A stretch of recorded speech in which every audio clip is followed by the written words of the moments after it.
சில சமயம் நாம் சொல்கிற ஒரு வார்த்தை, பேசுகிற சில வார்த்தைகள் இன்னொருத்தர் மனசில் ஒரு மிகப்பெரிய தவறான ஒரு மாற்றத்தை உருவாக்கிட முடியும். தினமும் அந்த ஒரு தியானம் பண்ணுற நேரம் அவ்வளோ நல்லா இருக்கும். நாள் முழுக்க எனக்கு அந்த சந்தோஷம் கிடைக்கும். இப்படியெல்லாம் நான் இருந்துட்டு இருந்தேன். ரொம்ப பாசிட்டிவாக யோசிப்பேன்.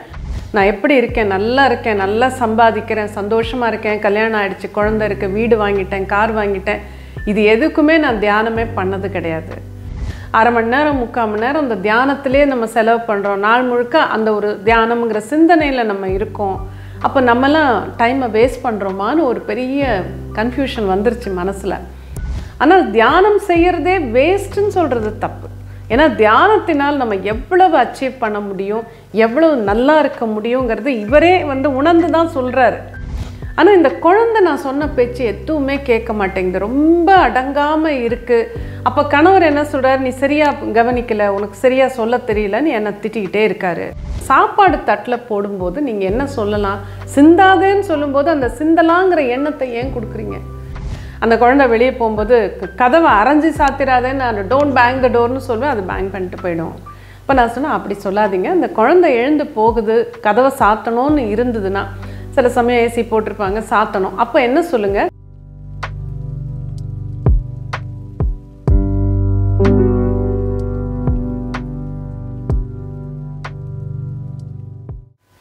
வணக்கம்.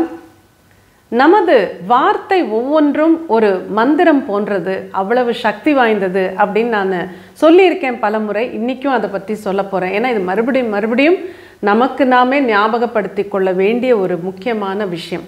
இப்போ ஏன் அந்த வார்த்தைக்கு இவ்வளோ சக்தி இருக்குதுன்னு நான் ஏன் சொல்கிறேன்னா, சில உதாரணங்களை உங்களுக்கு சொல்கிறேன்.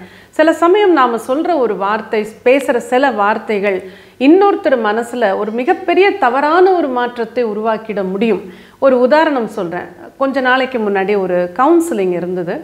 ஒருத்தர் பேச வந்திருந்தார், ஆன்லைன் கவுன்சிலிங். ஒரு 30 வயசு இருக்கும். நம்ம கிளாஸஸ்லாம் அட்டன் பண்ணியிருக்காரு, வேறு சில தியானங்களும் கற்றுக்கிட்டு இருக்காரு. அவருக்கு நம்ம கிளாஸஸ் ரொம்ப பிடிச்சி நல்லா பண்ணிகிட்ருக்கார், ஆல்ஃபா தியானம், மற்ற வகுப்புகள். இந்த சூழ்நிலையில் அவர் கவுன்சிலிங்கில் என்ன கேட்டார்னா, நான் எனக்கு பிடிச்ச தியானங்கள் எல்லாம் தினமும் ஏதாவது ஒன்று பண்ணுவேன், இப்படி ரெகுலராக நான் ப்ராக்டிஸ் பண்ணிவிட்டு ரொம்ப சந்தோஷமாக இருந்தேன். தினமும் அந்த ஒரு தியானம் பண்ணுற நேரம் அவ்வளோ நல்லா இருக்கும். நாள் முழுக்க எனக்கு அந்த சந்தோஷம் கிடைக்கும். இப்படியெல்லாம் நான் இருந்துட்டு இருந்தேன். ரொம்ப பாசிட்டிவாக யோசிப்பேன். குறிப்பாக அல்பாவுக்கு வந்தப்புறம் என்னோடய மனநிலை அவ்வளோ நல்லா இருந்தது. இது இப்போ திடீர்னு ஒரு 10 நாளாக எனக்கு ஒரு பெரிய பிரச்சனை, என்னோடய மனநிலையே மாறிப்போச்சுன்னார். என்னன்னு கேட்டபோது, 10 நாளைக்கு முன்னாடி இவருடைய பள்ளிக்கூடத்தில் ஒன்றா படித்த ஒரு நண்பர், அதுக்கப்புறம் இவங்க ரொம்ப நாள் சந்திக்கலை. இப்போது தற்செயலாக சந்திக்கக்கூடிய வாய்ப்பு கிடச்சி 2 பேரும் சாப்பிட போயிருக்காங்க. ஒரு இடத்துல உட்காந்து பேசும்போது ஒருத்தர் என்ன பண்ணுற அப்படின்னு கேட்கும்போது இவர் தன்னுடைய தியானம் பயிற்சியை பற்றி சொல்லியிருக்கார். அப்போ அந்த நண்பர் ரொம்ப நேரம் பேசி என்ன சொல்லியிருக்கார், என்னை பாரு, நான் எப்படி இருக்கேன், நல்லா சம்பாதிக்கிறேன், சந்தோஷமாக இருக்கேன், கல்யாணம் ஆகிடுச்சு, குழந்தை இருக்குது, வீடு வாங்கிட்டேன், கார் வாங்கிட்டேன். இது எதுக்குமே நான் தியானமே பண்ணது கிடையாது. தியானம் பண்ணி சாதிக்கிறதெல்லாம் சும்மா, அதெல்லாம் வேஸ்ட்டு, அதெல்லாம் பண்ணாத. ஜஸ்ட்டு நீ உழைச்சா போகிறோம், எல்லாமே தானாக கிடைக்கும், சும்மா கடவுள் அப்படி இப்படின்லாம் ஓடாத, தியானம்லாம் அப்படின்னு உட்கார வச்சு 1 மணி நேரம் சாப்பிட்ற நேரம் பூரா அவர் பேசியிருக்கார். அது அவருடைய சிந்தனை. அந்த வார்த்தைகளுடைய எஃபெக்ட் என்ன ஆயிடுச்சுன்னா, இவருக்கு என்ன ஒரு மனசில் ஒரு கலக்கம், அடடா நம்ம தினமும் எழுந்து அரை மணி நேரம் 3/4 மணி நேரம் அந்த தியானத்திலே நம்ம செலவு பண்ணுறோம். நாள் முழுக்க அந்த ஒரு தியானம்ங்கிற சிந்தனையில் நம்ம இருக்கோம். அப்போ நம்மலாம் டைமை வேஸ்ட் பண்ணுறோமான்னு ஒரு பெரிய கன்ஃபியூஷன் வந்துருச்சு மனசில். இப்போ அதுக்காக தான் ஒரு கவுன்சிலிங் அவர் சொன்னார், எனக்கு தெரியுது, ஒரு பக்கம் தியானம் செய்வது நல்லதுன்னு தெரிஞ்சாலும் அந்த நண்பர் சொன்ன வார்த்தைகள், அவர் பேசின விதம், அவர் ரொம்ப நல்லா இருக்காரு, இவர் அந்த அளவுக்கு கூட சம்பாதிக்கலை, அவர் விட கொஞ்சம் குறைவு. இப்போ அப்படி யோசிக்கும்போது நம்ம அந்த அளவுக்கு முன்னேறலையேன்னு எனக்கு மனசில் அது உறுத்திக்கிட்டே இருக்குது. நான் எப்படி சரி பண்ணிக்கிறது, எது சரின்னே எனக்கு தெரியலன்னார். அப்புறம் அவருக்கு நான் சொல்லி புரிய வச்சேன். இப்போ தியானம் செய்யாமலே அவரால் அச்சீவ் பண்ண முடியுதுன்னா அது தப்பு இல்லை. பூர்வ ஜன்ம புண்ணியம் இருக்கலாம், அவருடைய உழைப்பு இருக்கலாம், அவருடைய மற்ற சிந்தனைகள் இருக்கலாம், இதெல்லாம் நம்ம இல்லைன்னு சொல்லலை. ஆனால் தியானம் செய்கிறதே வேஸ்ட்டுன்னு சொல்கிறது தப்பு. ஏன்னா தியானத்தினால் நம்ம எவ்வளவு அச்சீவ் பண்ண முடியும், எவ்வளவு நல்லா இருக்க முடியுங்கிறது இவரே உணர்ந்து தான் சொல்கிறாரு. அதனால் அந்த வார்த்தைகளை பேசும்போது அந்த நண்பர் யோசிக்கணும், சரி நமக்கு தியானம் பழக்கம் இல்லாமல் இருக்கலாம், ஆனால் அந்த நண்பர் அதன் மூலம் ரொம்ப சந்தோஷமாக இருக்காருன்னா அப்படியான்னு கேட்டுட்டு விடலாம். பட் சில பேரால் அப்படி முடியாது. அவங்களுக்கு அந்த அடுத்தவங்க தன்னுடைய கண்ணோட்டத்தில் இல்லைன்னாலே அதை எப்படியாவது மாற்றணும்னு நினைப்பாங்க. ஸோ அந்த மாதிரி பேசினதுனால இவருக்கு ஒரு பெரிய குழப்பம். அந்த வார்த்தைகளின் தாக்கம் அது. அதே மாதிரி இன்னொரு உதாரணம், ஒரு பெண் கவுன்சிலிங்க்கு வந்திருந்தாங்க. அவங்களுக்கு ஒரு சின்ன குழந்தைன்னா ஒரு 4லேருந்து 5 வயசுக்குள்ளே, 4.5 வயசு அந்த மாதிரி ஒரு குழந்தை இருக்குது. அந்த குழந்தைய பற்றி அவங்க அவ்வளோ கம்ப்ளைண்ட் பண்ணாங்க. என்ன சொல்கிறாங்கன்னா, எனக்கு வந்து முடியவே இல்லை, நான் திருமணமாகி தனியாக இருக்கோம், கணவர் வேலைக்கு போய்டுறாரு, நான் தான் எல்லாமே பார்க்குறேன், இந்த குழந்தைய பக்கத்தில் ஸ்கூல் விட்டுட்டு வர்றது, கூட்டிகிட்டு வர்றது எல்லாம் பண்ணுறேன், வீட்டில் இருக்கிற வேலைகள் பண்ணுறேன், அதை பற்றி எனக்கு பிரச்சனை இல்லை. ஆனால் இந்த குழந்தை நான் சொன்ன பேச்சு எதுவுமே கேட்க மாட்டேங்குது, ரொம்ப அடங்காமல் இருக்குது. அப்போ கணவர் என்ன சொல்கிறார், நீ சரியாக கவனிக்கலை, உனக்கு சரியாக சொல்ல தெரியலன்னு என்னை திட்டிக்கிட்டே இருக்காரு அப்படின்னு சொல்லும்போது எனக்கு என்ன பண்ணுறதுன்னு தெரியல, இந்த குழந்தை எப்படி நான் ஹேண்டில் பண்ணுறது அப்படின்னு கேட்குறாங்க. அப்போ நான் வந்து கேட்டேன், நீங்கள் ஏன் சின்ன குழந்தை தானே, 5 வயசு கூட ஆகலைங்கிறீங்க, அந்த குழந்தைய உங்களால் ஹேண்டில் பண்ண முடியலையானா, என்னால் முடியவே இல்லை, எனக்கு அப்படியே வந்து வேதனையாக இருக்குது அப்படின்னு சொல்கிறாங்க, ஒரு ஃபெயிலியர் மாதிரி இருக்கேன் நான் அப்படின்னாங்க. அப்போ நான் கேட்டேன், நீங்கள் எப்படி சொல்லுவீங்க, அதை சொல்லுங்கள் அப்படிங்கும்போது அவங்க அந்த வார்த்தைகளை சொன்னாங்க. இப்போ அந்த குழந்தைக்கு தானாக சாப்பிட இவங்க பயிற்சி கொடுக்குறாங்க. அது கரெக்டு தான். ஏன்னா இப்போ ப்ளே ஸ்கூல் அப்புறம் ஸ்கூலுக்கெல்லாம் போயிட்டுருக்கு, போகும்போது அங்கே வந்து உணவை தானாக அதை எடுத்து சாப்பிட்டா நல்லது. அதனால் வீட்லேயும் அந்த பயிற்சி கொடுக்குறாங்க, கையில் எடுத்து சாப்பிட. அப்போ அந்த குழந்தை சிந்த தான் செய்யும். ஏன்னா அந்த சின்ன வயசில் அவ்வளோ கரெக்டாக சாப்பிட வராது. அப்போ இவங்க என்ன சொல்கிறாங்க, நீ வந்து நான் சாப்பாடை தட்டில் போட்டு நான் சொல்லுவேன், நீ வந்து கீழே சிந்திராத அப்படின்னு நான் சொல்லிட்டு தான் கொடுப்பேன். ஆனால் அது வேணும்னே சிந்துது. அதாவது எடுக்கும்போது தானாக சிந்தறதில்லை, என்னை பார்த்துக்கிட்டே இப்படி முறைச்சிக்கிட்டே வேணும்னு கையிலேருந்து சாப்பாடை விடுது. அப்போ எனக்கு ரொம்ப கோவம் வருது, சில சமயம் நான் அடிச்சிடுறேன்னாங்க. அப்போது எனக்கு ரொம்ப வருத்தமாக போச்சு அதை கேட்டப்போ. ஒரு 5 வயசு குழந்தைக்கு நம்ம சொல்கிற விதத்தில் சொல்லி தானே புரிய வைக்கணும் அப்படின்னு. வேறு என்ன அப்படின்னு கேட்டப்போ என்ன சொல்கிறாங்க, சில சமயம் வந்து செவுத்துலலாம் போய் இந்த கிரேயான்ஸ் எல்லாம் வச்சு எழுதும். இப்போ நம்ம அதை செவுறு பெயிண்ட் பண்ணோன்னா எவ்வளோ செலவு பண்ணியிருக்கோம். அப்போ நான் வந்து திட்டுவேன். அதை வந்து விளையாட விடும்போதே நான் ஃபஸ்ட்டே சொல்லிவிடுவேன், செவுத்தில் எழுதிடாதே அப்படின்னு சொல்லிட்டு தான் நான் போவேன்.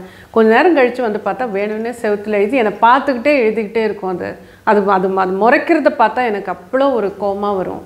அதே மாதிரி இன்னொன்று அவங்க என்ன சொன்னாங்கன்னா, இப்போ நாங்கள் உட்காந்துருப்போம், நான் ஏதாவது வேலை செஞ்சிட்ருப்பேன், இந்த குழந்தைங்க இருக்கும், அங்கேருந்து எழுந்து அது போகும்போது நான் சொல்லுவேன், கதவை அரைஞ்சி சாத்தாத அப்படின்னு சொல்லுவேன். அதே மாதிரி அது என்னை பார்த்துக்கிட்டே வேணும்னே அரைஞ்சி சாத்திட்டு தான் போகுது. இது மாதிரி பண்ணால் இது எப்படி இது வளர்ந்து என்ன ஆகும்னே எனக்கு தெரியல அப்படின்னாங்க. அப்போ நான் சொன்னேன், நான் ஒன்று சொல்கிறேன், அதை கொஞ்சம் ட்ரை பண்ணி பாருங்கள் அப்படின்னு சொல்லி நான் சொன்னேன். இந்த சாப்பாடு தட்டில் போடும்போது நீங்கள் என்ன சொல்லலாம், சிந்தாதேன்னு சொல்லும்போது அந்த சிந்தலாங்கிற எண்ணத்தை ஏன் கொடுக்குறீங்க? அப்போ நீங்கள் என்ன சொல்லணும்னா, சாப்பாடு தட்டில் போட்டு, அம்மா நீ குழந்தை வந்து இப்போ வளர்ந்துட்டு வர, உனக்கு 5 வயசு ஆக போகுது, நீ ஸ்கூலுக்கெல்லாம் போகிற, உன்னால் நல்ல ஒரு பருக்க கூட சிந்தாமல் உன்னால் சாப்பிட முடியும்னு எனக்கு தெரியும், நீ அம்மாவுக்கு செஞ்சு காமிக்கிறியா அப்படின்னு சொன்னீங்கன்னா, அந்த எண்ணம் அந்த படம் மனசில் வரும் குழந்தைக்கு. அந்த சிந்தாமல் அழகாக நம்ம சாப்பிட்றோம் அப்படிங்கிற தாட் மட்டும் கொடுக்குறீங்க. சிந்திராத அப்படிங்கும்போது அப்போ சிந்தனா என்ன அப்படின்னு மைண்டு வந்து கேட்கும். இதை நீங்கள் புரிஞ்சு கொஞ்சம் இந்த மாதிரி சொல்லி பாருங்கள். அதே போல் விளையாட விடும்போது செவுத்தில் எழுதிராதேன்னு நீங்கள் சொல்லும்போது அந்த செவுத்தில் எழுதுனா என்ன அப்படின்னு அந்த குழந்தைக்கு தோணும். குழந்தை தானே, அதனுடைய விளைவெல்லாம் அது யோசிக்காது. நீங்கள் குழந்தை விளையாட விடும்போது என்ன சொல்லுங்கள், இது நம்ம வீடு, நம்ம எவ்வளோ அழகாக பெயிண்ட் பண்ணி வச்சுருக்கோம், செவுத்துலலாம் நம்ம எழுதிட்டோன்னா அந்த பெயிண்டெல்லாம் வீணாக போய்டும்டா, நம்ம திருப்பியும் அதை மறுபடியும் பண்ண முடியாது, அதனால் நீ பத்திரமா இந்த செவரெல்லாம் நீ பார்த்துக்கோ, உனக்கு எழுதணுன்னா நீ இந்த பேப்பரில் எழுதுன்னு அதுக்கு ஏதாவது ஒரு ஆல்டர்னேட்டிவ் கொடுத்துருங்க. அப்போ அந்த குழந்தைக்கு ஒரு பொறுப்பு, ஒரு அடடா நம்ம தான் இந்த செவத்தெல்லாம் பார்த்துக்கணும் போல இருக்குது, நம்ம செய்யக்கூடாதுன்னு தோணும். மூணாவது என்ன சொன்னாங்க, அந்த குழந்தை வெளியே போகும்போது கதவை அரைஞ்சி சாத்திராதேன்னு நான் டோன்ட் பேங் த டோர்னு சொல்லுவேன், அது பேங் பண்ணிட்டு போயிடும். இப்போ நான் சொன்னேன், அப்படி சொல்லாதீங்க, அந்த குழந்தை எழுந்து போகுது, கதவை சாத்தணும்னு இருந்ததுன்னா, சில சமயம் ஏசி போட்டிருப்பாங்க, சாத்தணும், அப்போ என்ன சொல்லுங்கள், கதவை அழகாக மெதுவாக சாத்திட்டு போமா அப்படின்னு சொல்லி பாருங்கள், அது எப்படி செய்யுதுன்னு நீங்களே பாருங்கள். ஏன்னா அதுக்கு நம்ம கொடுக்குற சஜஷனே தப்பாக இருக்குல்ல. கதவை அரைஞ்சி சாத்திராதுன்னு நம்ம சொன்னால் அதை செஞ்சால் என்னன்னு தான் அந்த மனம் வந்து கேட்கும். அது மாதிரி நம்ம வந்து அந்த வார்த்தைகளோட எஃபெக்ட் என்ன, நம்ம சொல்கிற வார்த்தைகளுக்கு தகுந்த மாதிரி தான் மற்றவங்க ரியாக்ட் பண்ணுவாங்க. இப்போ ரொம்ப பெரியவங்களாக இருந்தால் அவங்க கண்ட்ரோல் பண்ணி சரியானபடி பேசலான்னு நினைக்கலாம். சின்ன குழந்தைங்க இதெல்லாம் வந்து அவங்கக்கிட்டலாம் நம்ம எதிர்பார்க்க முடியாது. அதே மாதிரி பெரியவங்க கிட்ட கூட ஒரு வருத்தத்தை ஏற்படுத்துகிற மாதிரியோ இல்லை வந்து நம்ம சரியான ரெஸ்பான்ஸ் இல்லாத நெகட்டிவான ஒரு விளைவை கொடுக்குற மாதிரியோ எதுக்கு பேசணும். இப்போ இன்னொரு கவுன்சிலிங்கில் ஒரு பெண் சொல்கிறாங்க, என்னோடய கணவர் எப்போவுமே என்னை வந்து குறை சொல்வார். இப்போ நம்ம உணவு தயாரித்து வைக்கிறோம். கணவரும் சரி, வீட்டில் மாமியாரும் சரி என்ன சொல்லுவாங்கன்னா, என்னது இது சாப்பாடு இவ்வளவு மோசமாக இருக்குது, இன்றைக்கி வாயிலே வைக்க முடியல, தூக்கி தான் போடணும், இப்படி தான் சொல்கிறாங்க.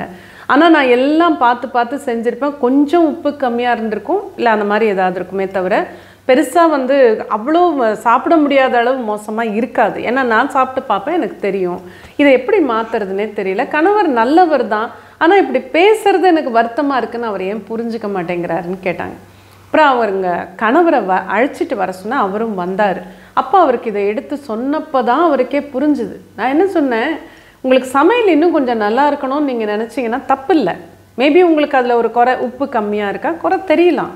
அதை சொல்கிற விதம் எப்படின்னா, இது மோசமாக இருக்குது வாயில் வைக்க முடியாதுன்னு சொல்லாமல், இன்னும் கொஞ்சம் நல்லா இருக்குது, இன்னும் கொஞ்சம் உப்பு இருந்தால் இன்னும் ரொம்பவே நல்லா இருந்திருக்கும், அல்லது இன்னும் கொஞ்சம் காரம் இருந்தால் இன்னும் நல்லா இருந்திருக்கும், அல்லது கொஞ்சம் காரம் குறைவாக இருந்தால் இன்னும் நல்லா இருந்திருக்கும். அப்படி நீங்கள் சொல்லும்போது அவங்களுக்கு என்ன தோணும், சரி நம்ம இன்னும் அடுத்த தரம் இந்த குழம்பு நம்ம பண்ணும்போது இன்னும் கொஞ்சம் பர்ஃபெக்டாக பண்ணணும்னு தோணும். பட் இப்படி நல்லா இல்லை, தூக்கி போட்டுடலாம் போல இருக்குது, சாப்பிட முடியலன்னு சொல்லும்போது சே நம்ம எவ்வளோ சமைச்சு என்ன புண்ணியம்னு அப்படி தோணும் இல்லையா? அதனால் நம்ம சொல்கிற வார்த்தைகள் மற்றவர்கள்கிட்ட இருந்து ஒரு பாசிட்டிவான ரெஸ்பான்ஸை கொண்டு வரணும்னா நம்ம சொல்கிற வார்த்தைகள்லேயே அவங்க என்ன பண்ணணுங்கிறது இருக்கணும்.